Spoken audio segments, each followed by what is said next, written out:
La prochaine conférence, c'était une thématique qui semblait importante à aborder aussi pendant l'IREP Day, c'était tout ce qui était lié au Big Data. Et puis Olivier Quatrin de Actin Vision, je l'ai rencontré il n'y a pas très longtemps. On a bien accroché et j'ai trouvé que ce qu'il faisait était vraiment intéressant. Et donc l'idée c'était qu'il vienne en un quart d'heure, pas une minute de plus parce qu'on a déjà 45 minutes de retard, pour faire simple, qu'il nous fasse cette présentation. Je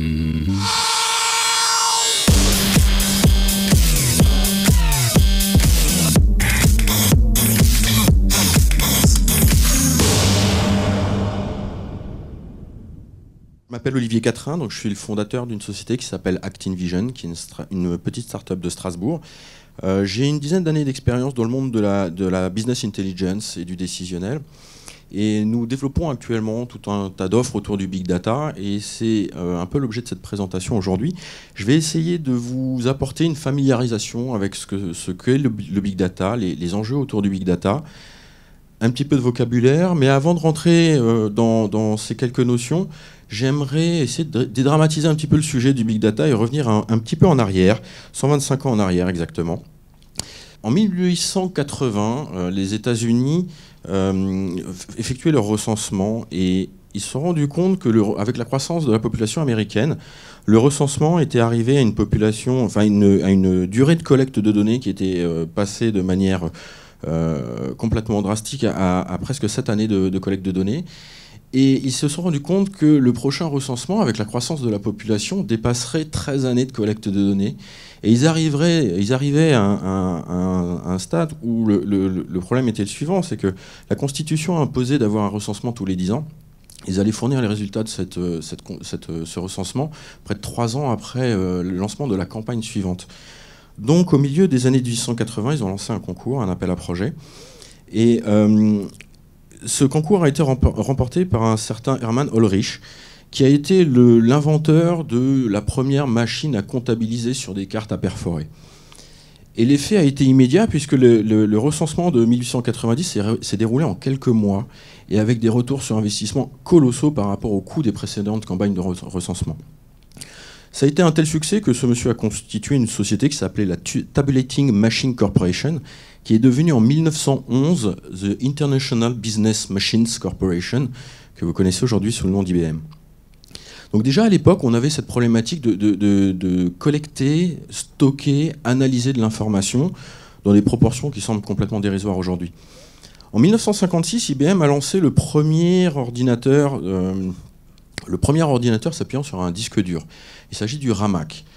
C'est un ordinateur qui pèse à peu près 1 tonne, pour vous donner une ordre de grandeur, qui coûtait une somme considérable, puisqu'il coûtait près de 50 000 $ pour l'époque, ce qui est complètement ahurissant.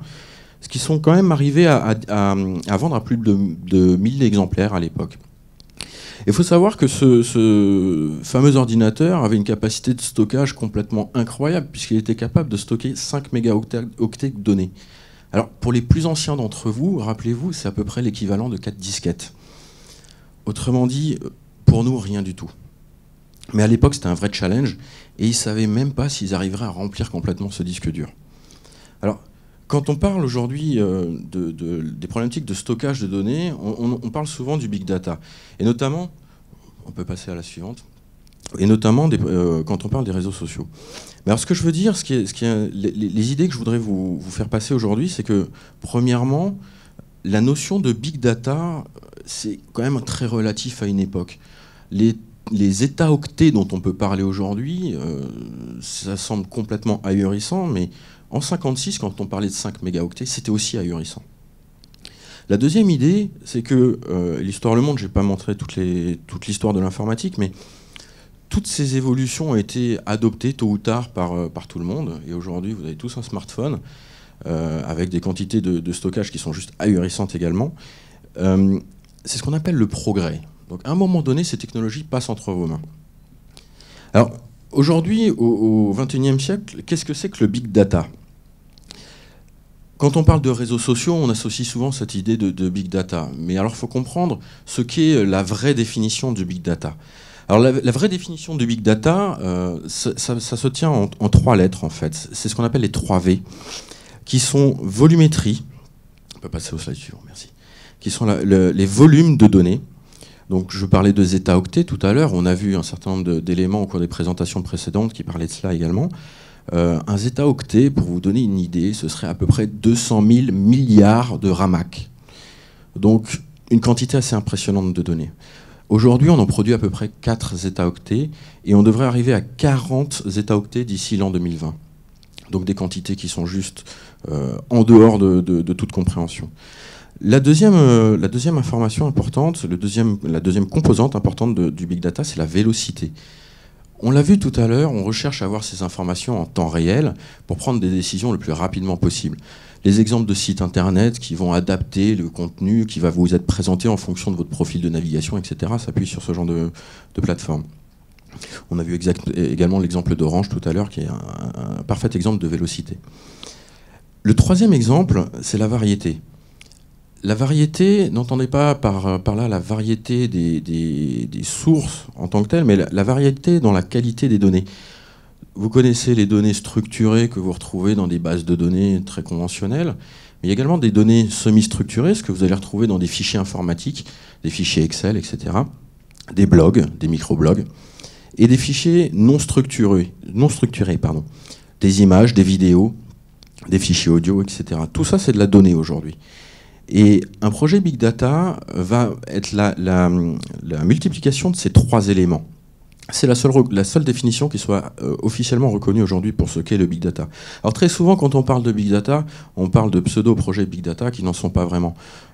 Aujourd'hui, quand on parle du projet d'Orange qui nous a été présenté tout à l'heure, on a les 3 composantes, la volumétrie, la vélocité, la variété. C'est un projet Big Data. On va passer aux slides suivantes. Alors, quand on parle aussi du big data, on introduit un certain nombre de nouveaux challenges pour les entreprises. Alors, ce sont des challenges technologiques, mais également socio-professionnels, puisqu'on va parler, d'un point de vue technique, des problématiques de stockage et de traitement de l'information, mais ça, c'est que de la technologie finalement, et ça évolue, ça continuera d'évoluer. On parle de nouvelles plateformes révolutionnaires comme Hadoop, SAP HANA, etc., qui vont être capables de faire du traitement en temps réel. C'est génial, bref. Un enjeu qui est extrêmement important, on l'a évoqué dans la précédente conférence, c'est la qualité des données. C'est savoir finalement identifier dans cette volumétrie et cette masse de données extrêmement importante quelles seront les données qui auront de la valeur pour mon business et pour mon activité. Donc c'est un enjeu qui a toujours été là dans les entreprises et depuis que la donnée existe, c'est d'arriver à mettre en forme ces données et d'aligner ces données sur un niveau de qualité qui soit exploitable. La troisième composante, ce qu'on appelle la visualisation de données et le data storytelling. On en a vu quelques exemples tout à l'heure. C'est un élément qui est très intéressant et qui va beaucoup changer de choses dans les prochains mois, les prochaines années, dans les activités professionnelles. C'est déjà des concepts qui sont utilisés dans le journalisme, dans le design également. Maintenant, ça va être utilisé en entreprise. On l'a vu tout à l'heure également avec Orange, sur ces visualisations en réseau, qui vont apporter une compréhension très différente de l'entreprise. Mais l'enjeu derrière tout ça, c'est surtout au vu de la volumétrie, de la masse d'informations que l'on doit communiquer, emmagasiner, comprendre, le langage humain traditionnel ne suffit plus. Il faut des nouveaux modes de représentation de cette information pour communiquer de manière extrêmement efficace les messages clés. On verra dans un petit exemple tout à l'heure. Le dernier élément, c'est un élément très mathématique, c'est les prévisions, les algorithmes.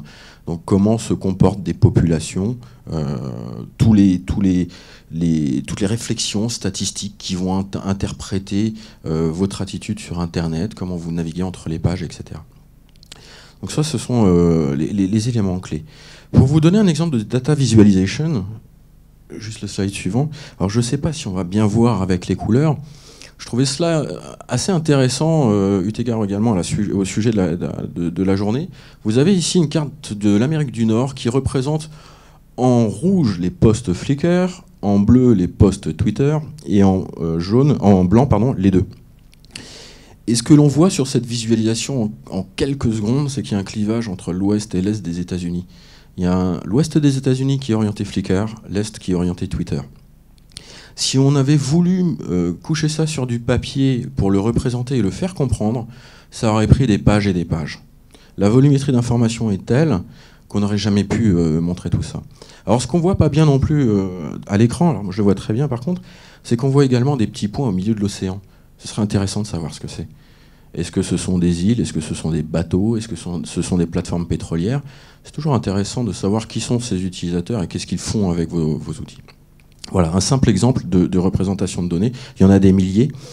J'aurais aimé vous passer une vidéo sur le data storytelling. Je vous invite à aller sur Internet, sur le site Gapminder, qui est animé par un certain Hans Rosling, qui est un des gourous du data storytelling, qui est capable de vous raconter 200 années d'histoire en 4 minutes. C'est d'une puissance fabuleuse.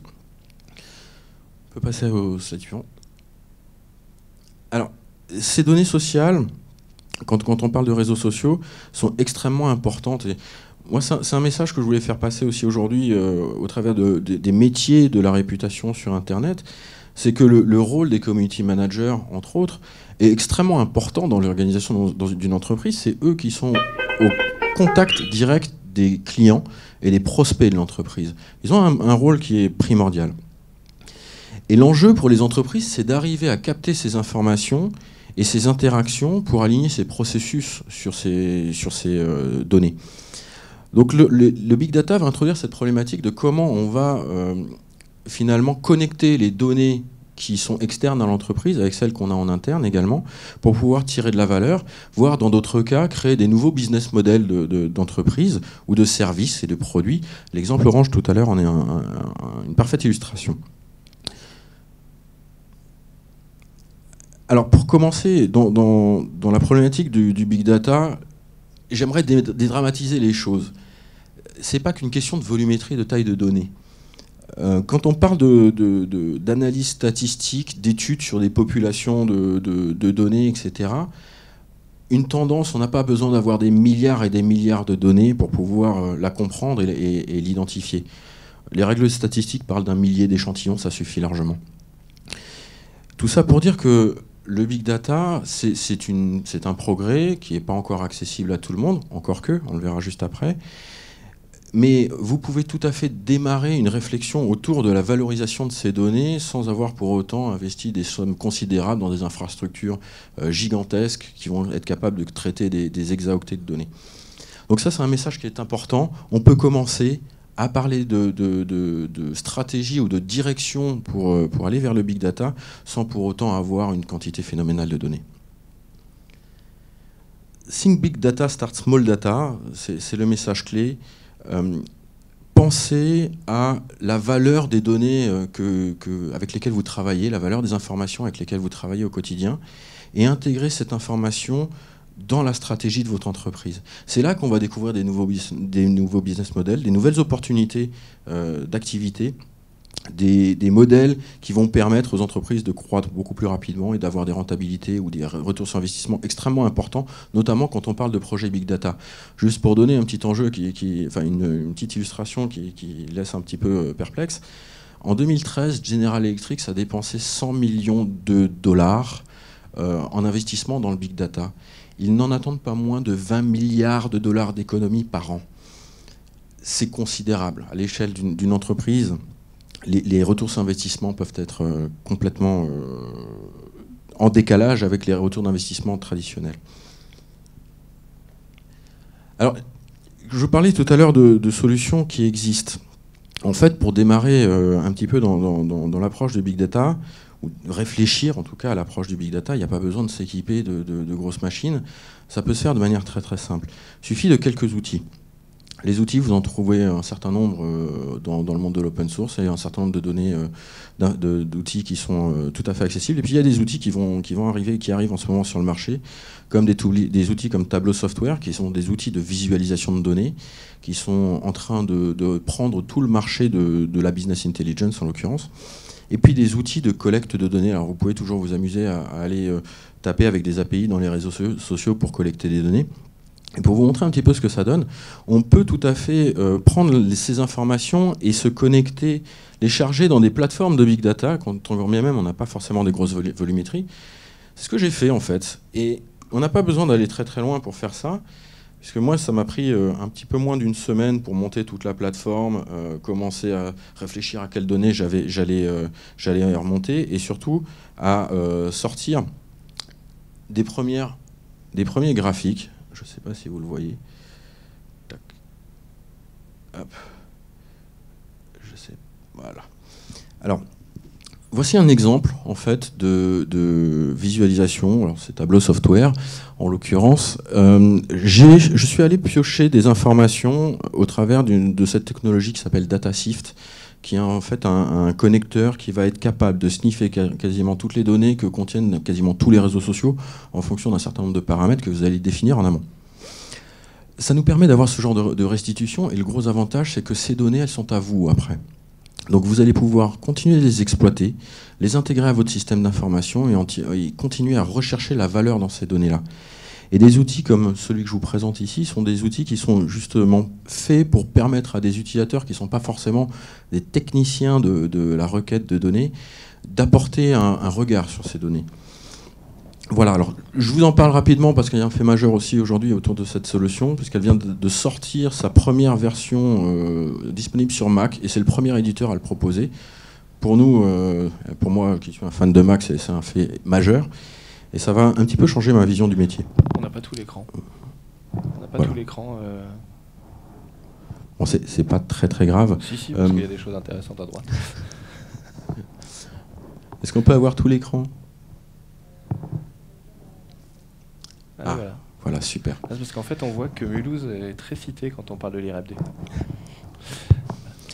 J'attire votre attention sur un élément qui est très intéressant autour des technologies qu'on va retrouver. C'est le petit cadran qui est tout à votre gauche, en l'occurrence, puisqu'on est capable d'aller taguer un certain nombre d'informations de manière sémantique dans les données qu'on va remonter pour savoir, tiens, par exemple, quelles sont les fonctions des personnes dans l'entreprise qui ont tweeté. Donc là, les stats que vous voyez, ce sont les stats de l'IREBD en 2013. J'ai réussi à récupérer ce début de semaine. Il y a à peu près 4000 ou 5000 lignes. Et je ne vous le montre pas ici parce que c'est assez indigeste, mais vous avez tout un tas de données qui sont accessibles autour de ça, notamment les cloud scores, des données salience, des données sur justement les avis positifs, les avis négatifs, les comptes Facebook, etc. C'est extrêmement riche, et c'est un outil qui va pouvoir apporter cette première démarche déjà de collecter l'information autour des réseaux sociaux de ce que fait l'entreprise, et pas simplement sur ma page Facebook ou sur ma page Twitter en l'occurrence, mais d'aller beaucoup plus loin là-dedans, d'apporter de l'analyse et d'essayer de comprendre comment se comporte finalement mon écosystème de prospects et de clients. Merci Olivier.